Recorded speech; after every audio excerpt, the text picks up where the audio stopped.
अस्सलामुअलैकुम वरहमतुल्लाहि वबरकातुहू। उम्मीद करता हूँ कि आप तमाम साथी खैर आफियत से होंगे। दोस्तों, वक्फ के ताल्लुक से गवर्नमेंट ने जो बिल पार्लियामेंट के अंदर पेश किया है, उस ताल्लुक से मुसलमानों के अंदर इस वक्त बहुत ज़्यादा गहमा गहमी है। बहुत ज़्यादा जो है हालात तनाव में है। थोड़ा देर से ही सही, लेकिन कौम जागी और कौम ने इस बिल के खिलाफ अपनी अपनी राय ईमेल के जरिए से भेजी। जाहिर सी बात है कि कौम का जो वक्फ का सरमाया है, वो हमारे बुजुर्गों का, हमारे आबा अजदाद का, हमारे बाप दादाओं का, जो उनकी खून की मेहनत की कमाई थी, वो सरमाया है सारा का सारा।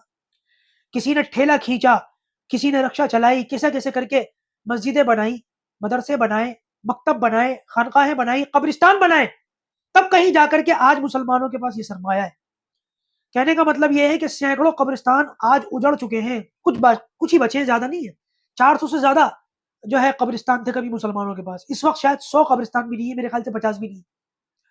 तो कहने की बात यह है कि इतना बुरा हाल और ऐसे मामला, भाई गवर्नमेंट ये कह रही है कि हम इसके अंदर इस्लाह करेंगे, इस्लाह करना चाहते हैं हम इसकी, इसीलिए ये कानून लाए हैं। सवाल ये उठता है कि ये जमीनें, ये जायदादें क्या गवर्नमेंट ने खरीद के हमें दी थी? जब गवर्नमेंट ने खरीदी नहीं, जब गवर्नमेंट ने हमें दी नहीं, तो इस्लाह करने की जिम्मेदारी गवर्नमेंट को किसने दी? लिहाजा इसी ताल्लुक से जनाब असदुद्दीन ओवैसी साहब ने एक अच्छी खासी लंबी चौड़ी प्रेस कॉन्फ्रेंस की है। इस पूरे मैटर को उसके अंदर उन्होंने समझाया है। अगर कोई नुक्ता आपको इस ताल्लुक से नहीं पता या आप समझना चाहते हैं, तो असदुद्दीन ओवैसी साहब की ये पूरी वीडियो आप देखें, मैं लगा देता हूं, और इस ताल्लुक से आप अपनी राय जरूर दें। पूरे देश में इस बिल के खिलाफ एक गुस्सा है, क्योंकि ये जो बिल मोदी हुकूमत लाई है, आर्टिकल 25, 26 और 29 का वायलेशन करता है। राइट टू इक्वालिटी आर्टिकल 14 का वायलेशन करता है। इसका मकसद एक ही है कि मुसलमानों से उनकी वक्फ की प्रॉपर्टीज़ को छीन लिया जाए। और इस तरह का कोई बिल हिंदू एंडोमेंट के बारे में, या गुरुद्वारा प्रबंधक कमेटी के बारे में, या फिर ईसाइयों के बारे में नहीं लाया जाता। सिर्फ मुसलमानों के लाकर इसका मकसद एक ही है कि भारत के मुसलमानों की जो वक्फ की प्रॉपर्टीज़ है, जिसको सरकारी प्रॉपर्टी नहीं है, गवर्नमेंट प्रॉपर्टी नहीं है, वो एक प्राइवेट प्रॉपर्टी है, जिसको मुस्लिम समाज के हमारे बुजुर्गों ने अल्लाह के नाम पर इसको वक्फ किया है, चैरिटी के लिए, विडोज़ के लिए, कुरान की तालीम के लिए, कब्रस्तानों को दिया। तो ये सब चीज़ें मोदी सरकार इसको ख़त्म करने के लिए इस तरह के बिल को लाया। कि कोई एक मीडिया रिपोर्ट है कि 4 लाख, कोई कह रहा है 8 लाख। तो 15 सितंबर तक टाइम है। मैं उन तमाम भारत के नागरिकों से अपील कर रहा हूँ कि जो भारत की खूबसूरती है, उसका भाईचारा है, और हमारे देश में हर एक को अपने मज़हब पर चलने की इजाज़त है। ये बिल इन तमाम चीज़ों को ख़त्म करना चाहता है। तो जो all India Muslim personal law board ने भी जो QR कोड के ज़रिए आपसे अपील की है कि आप इंग्लिश और हिंदी में इस बिल के ख़िलाफ़, ये जो वक्फ का NRC साबित होगा, आप अपना रिटर्न रिप्रेजेंटेशन भिजाए कमेटी को, सरकार को भिजाए कमेटी को। और महाराष्ट्र में ये कई जगह पर रिप्रेजेंटेशन दिए जा रहे हैं पर्सनल लॉ बोर्ड की लीडरशिप में। आज औरंगाबाद में पहली मीटिंग हुई है, और देश भर में इस तरह के पब्लिक प्रोटेस्ट मीटिंग्स होंगे, जिसका फैसला all India Muslim personal law board ने किया है। इस कानून में ये बात आपको समझना है कि लिमिटेशन का जो कानून है, आप वक्फ प्रॉपर्टी से निकाल दे रहे हैं। हिंदू एंडोमेंट में लिमिटेशन अप्लाई नहीं होता, वक्फ में क्यों अप्लाई हो रहा है? हिंदू एंडोमेंट बोर्ड में और NGT हो या रेलवेज क्लेमेंट ट्रिब्यूनल, ऐसे 14 ट्रिब्यूनल्स है जहां पर उनके फैसले को फाइनल माना जाता है। और बीजेपी झूठ बोल रही है कि ट्राइब्यूनल के डिसीजन के बाद कोर्ट्स को नहीं जा सकते। आप रिवीजन पिटीशन डालते हाई कोर्ट में और फिर सुप्रीम कोर्ट जा सकते हैं। इस कानून में आप वक्फ बाय यूजर खत्म करना चाह रहे हैं, मगर सेक्शन 123 ऑफ प्रॉपर्टी एक्ट में आप ट्रांसफर ऑफ प्रॉपर्टी और अलाउज कर रहे हैं। वक्फ बाय यूजर क्यों निकालना चाह रहे हैं? क्योंकि मोदी ये बोल रहे हैं कि 200 साल पुराने कागज लेकर आओ, और कागज नहीं निकलेगा तो वो उस प्रॉपर्टीज को कब्जा करना चाहते हैं। हिंदू समाज में by custom and by usage एक टेम्पल और टेम्पल की प्रॉपर्टी बन सकती है, तो मुसलमानों में वक्फ बाय यूजर क्यों नहीं बन सकता वक्फ? मोदी सरकार कलेक्टर को इतना पावर दे रही है कि कलेक्टर अगर इंक्वायरी जब करेगा किसी प्रॉपर्टी, कोई भी प्रॉपर्टी के बारे में वक्फ की, तो जब तक वो प्रॉपर्टी इंक्वायरी मुकम्मल नहीं करता, वो प्रॉपर्टी वक्फ की नहीं रहेगी। और प्रिंसिपल्स ऑफ नेचुरल जस्टिस के पुकार कर कह रहा है कि कोई भी कलेक्टर या कोई भी आदमी अपने ही मैटर में जज नहीं हो सकता है। ये कौन है आप कलेक्टर को इतना पावर देने वाले कि कलेक्टर डिसाइड? अच्छा, उस एक्ट, इस बिल में ये भी कह दिया गया कि इस बिल को कानून बनने के बाद या उससे पहले जो भी वक्फ प्रॉपर्टी है अगर वो गवर्नमेंट कब्जे में है तो कलेक्टर तय करेगा और कलेक्टर फैसला भी दे सकता है। ये क्या हो रहा है इस देश में? नरेंद्र मोदी मुसलमानों से ये प्रॉपर्टीज को छीनना चाह रहे हैं। इसीलिए हम ये कह रहे हैं कि ये कानून आर्टिकल 14, आर्टिकल 25, आर्टिकल 26, 29 का ग्रेव वायलेशन है। इस कानून में ये था, आप देखिए मोदी बोल रहे कि कानून हम वक्फ प्रॉपर्टी को बचाना चाह रहे हैं। पहले 95 के एक्ट में था कि अगर कोई वक्फ की प्रॉपर्टी चोरी करता तो 2 साल की कैद बामुशक्कत, रिगरस इम्प्रिजनमेंट। मोदी जी उसको सिंपल इम्प्रिजनमेंट कर रहे हैं। अभी नॉन बेलेबल है, मोदी जी बोल रहे हैं बेलेबल कर दूंगा मैं। मुतवल्ली अगर कलेक्टर की बात नहीं सुनेगा सेक्शन 61 में तो कलेक्टर मुतवल्ली को अगर बोलेगा कि मस्जिद को तुम बोल दो गवर्नमेंट प्रॉपर्टी, नहीं करेगा तो कलेक्टर को 6 महीने की सजा। आप बताइए क्या क्या करना चाह रहे हैं मुसलमानों से? आप ये कानून बना रहे हैं और जितने भारत की पॉलिटिकल पार्टीज हैं उनको सोचना पड़ेगा, चाहे वो इंडिया की सपोर्ट कर रहे हैं या नहीं कर रहे हैं, ये कानून भारत के कॉन्स्टिट्यूशन के खिलाफ है। आप कैसे इस तरह का कानून बना रहे हैं? आप पूरी प्रॉपर्टीज को छीनना चाह रहे हैं। ये काम इस बिल के जरिए मोदी करना चाहते हैं। सर, अगर एंटी लिया की बात की जाए तो उसमें कई सारे वक्फ के मेंबरान थे, उन्होंने नॉन वक्फ प्रॉपर्टी उसे घोषित किया है, तो उनको आप एक्शन लीजिए, उनको हटाइए और वो मैटर सुप्रीम कोर्ट में है। महाराष्ट्र की सरकार एक स्टैंड ले, शिंदे की सरकार एक स्टैंड ले उसके बारे में कि वक्फ की प्रॉपर्टी, और वो तो आगा खान ही वक्फ का है, यतीम खाना है वो। मैंने 2013 में जब ये बिल पास हो रहा था मैं अपनी स्पीच में इस बात का जिक्र किया, यतीम खाने पर आप बना लिए तो महाराष्ट्र की सरकार क्या बोलना है उसके ऊपर?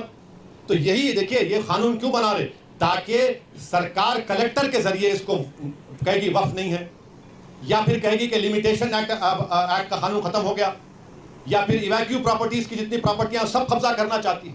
तो ये कानून वक्फ को बचाने के लिए नहीं लाया गया है, ये कानून वक्फ को खत्म करने के लिए नरेंद्र मोदी लाए हैं। आप इस पार्टी की तरफ आ रही है, लेकिन कांग्रेस इस बारे में कुछ ज्यादा बोल नहीं रही है। देखिए आप मेरे बारे में पूछिए, मैं दूल्हा आपके सामने बैठा हूँ, अब दूसरे नहीं है तो मैं क्या करूँ? अब आप मेरे को क्यों उधर लेके जा रहे हैं? इसके रोकने के लिए अवाम में एक प्रोटेस्ट, अवाम में एक बेदारी, और अवाम जब ये फैसला कर ले कि ये कानून जो बिल लाए हैं ये वक्फ की प्रॉपर्टीज को बचाने के लिए नहीं बल्कि वक्फ की प्रॉपर्टीज को बर्बाद करने के लिए लाया जा रहा है। ये आप बताइए कोई किसी कानून में कोई कहता है हिंदू धर्म में या सिख धर्म में या जैन धर्म में कि उसको 5 साल हिंदू सिख और जैन होना पड़ेगा तभी वो दान दे सकता है? ये बिल में कह रहे हैं कि उसको 5 साल मुसलमान रहना पड़ेगा उसके बाद वो वक्फ कर सकता है। अरे भाई तू होता कौन है मेरे को डिसाइड करने वाला? 5 साल? अब क्या 5 साल के बाद मोदी जी गले में हाथ डाल के बोलेंगे आओ सेल्फी ले लो, तुम 5 साल तुम्हारे मुकम्मल हो गए, तुम मुसलमान हो गए? अब मुझे सर्टिफिकेट लेने के लिए मोदी जी के पास जाना पड़ेगा कि मैं मुसलमान हूं? ये भारत के सुप्रीम कोर्ट का जजमेंट है 2006 या 12 का, रामजी दास कुछ, उसके खिलाफ है ये। इस तरह का कानून बना रहे हैं। आप जेपीसी में है सर, जेपीसी की बैठक किस मोड पर जारी है? नहीं, देखिए वो जेपीसी नहीं है, वो joint working committee on Waqf amendment bill 2024 है। जेपीसी को इन्वेस्टिगेटिव पावर्स हो सकते हैं आउटसाइड द बिल ऑल्सो।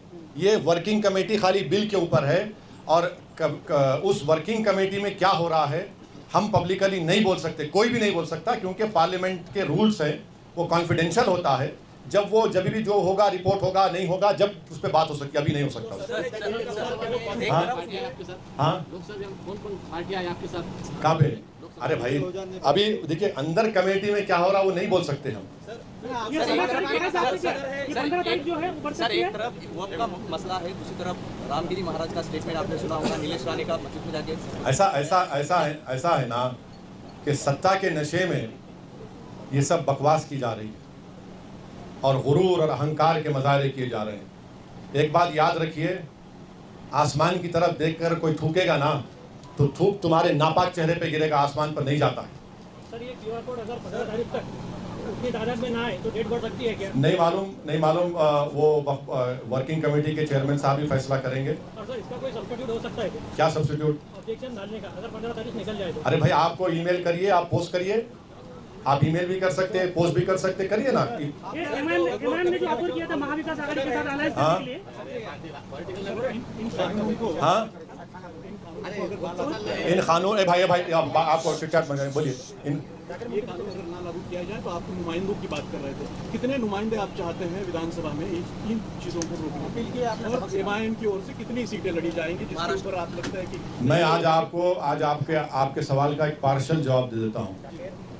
आने वाले विधानसभा के चुनाव में पूरा ही दीजिए। सुनिए, मेरा राइट है ना, तुम तो पार्टी प्रेसिडेंट नहीं है, तुम एक चैनल के लिए काम करते हैं, तुम अपना काम करो, मैं अपना काम करता हूँ। अब जवाब नहीं दूँ, मत दूँ। तो इस चुनाव में इम्तियाज जलील भी कैंडिडेट रहेंगे। इस चुनाव में इंशाअल्लाह ताला इम्तियाज जलील के साथ मुफ्ती इस्माइल रहेंगे, फारूक शाह रहेंगे, और हमारे शोलापुर के फारूक साहब भी रहेंगे, और हमारे मुंबई के सदर रईस लश्करिया रहेंगे। तो तुम्हारे को ये 5 नाम दे दिया मैं, ये तो कैंडिडेट रहेंगे हमारे, क्योंकि 2 तो एमएलए हैं, एक मालेगांव से और एक हमारे धुलिया से, तो ये तो रहेंगे। अब और कितने कैंडिडेट रहेंगे नहीं रहेंगे अभी तो टाइम लगेगा, देखते हैं। जिस तरह से देश जिस तरह से पूरे देश में प्रपोजल दिया था, देखिए इम्तियाज जलील साहब महाराष्ट्र के मेरे अध्यक्ष हैं, उन्होंने ये ऑफ़र दिया है, उन्होंने कहा है कि हमसे बातचीत करो, और मेरे ख्याल से कोई बातचीत एक जगह पे अनऑफिशियली भी हुई। अब उनको तय करना है। अब सुनिए, अब क्रॉस क्वेश्चन मत करिए, हम तो बोल चुके, हमारा स्टैंड क्लियर कर चुके हैं कि उनको तय करना है। अब ये आपको मैं बोल दिया ना, मैं आपका जवाब पार्शली दे चुका हूँ, मैं आपको पार्शली जवाब दे चुका हूँ। हाँ, कांग्रेस के साथ हुई मीटिंग या एनसीपी के साथ हुई या शिवसेना के साथ हुई, इसके साथ इम्तियाज जलील सर की मीटिंग हुई जो अभी उनके साथ जाने की नहीं, मीटिंग हुई नहीं हुई, किधर हुई, कहाँ पे हुई, तुम्हारे घर में हुई या मेरे घर में हुई, अब फिर वो सब क्यों बोलना? तुम्हारे को जो जितना हमको बोलना है उतना ही बोलेंगे ना। हाँ नहीं, तुम्हारे घर बात है, हाँ होगा, चलो दूसरे बात करो, दूसरा सवाल करो, हो गया, मैं जवाब दे दिया आपको। और बोलिए सर, जिस तरह से पूरे मुल्क में मुसलमानों को टारगेट किया जा रहा है, एक तरह से मुसलमान खुद को असुरक्षित समझता है, तो क्या मोदी हुकूमत सबका साथ सबका विकास यही दिखाई दे रहा है? वो सबका साथ सबका विकास सबका विश्वास एक धोखा है, सब फ्रॉड है, वो कुछ नहीं है। सब आप देखिए, बुलडोजर से घरों को तोड़ दे रहे हैं। जहाँ पर उत्तर प्रदेश में, महाराष्ट्र में, मध्य प्रदेश में हाजी शहजाद घर को तोड़ दिए। वही एक सुभान खान हरियाणा का, खम्मम तेलंगाना में है, मेवाती मुसलमान है, लेबरर है, 70% हैंडीकैप है। सुभान खान बुलडोज़र चला के ये अपने जेवीसी को चलाकर 9 लोगों की जान बचा कर लाया। ये मोदी के बुलडोज़र में और सुभान खान के बुलडोज़र में फ़र्क है। हम जान बचाने के लिए इस्तेमाल करते, वो जानों को बर्बाद करने के लिए इस्तेमाल करते हैं। जिस तरह सुप्रीम कोर्ट हाँ देखिए, मीडिया में सुन तो लीजिए, आप बोल दिए ना। मीडिया में ये रिपोर्ट हुआ था कि जनाब अजीत पवार ने कहा कि हम महाराष्ट्र के विकास के लिए सपोर्ट किए, सेकुलरिज्म पे हम कॉम्प्रोमाइज़ नहीं किए।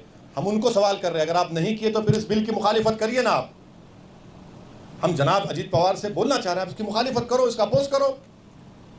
और हम इन एकनाथ शिंदे को बोलना चाह रहे, छत्रपति शिवाजी महाराज को आप इतना बोलते हैं, इतना मानते हैं, तो रत्नागिरी की वो मस्जिद, जो दरगाह जहाँ पर 652 एकड़ ज़मीन छत्रपति शिवाजी महाराज ने दी, 250 साल का रिकॉर्ड है, वक्फ छत्रपति शिवाजी ने किया, तुमको उसका भी। तो दोस्तों, जैसे कि आपने वीडियो के अंदर देखा किस तरह से इन्होंने इस पूरी बात को समझाया है। बाकी इस ताल्लुक से आप हजरात का क्या कहना है, कमेंट बॉक्स में अपनी राय जरूर दिया करें, और हमारे ऐसे वीडियोस को ज्यादा से ज्यादा लोगों तक जरूर शेयर किया करें।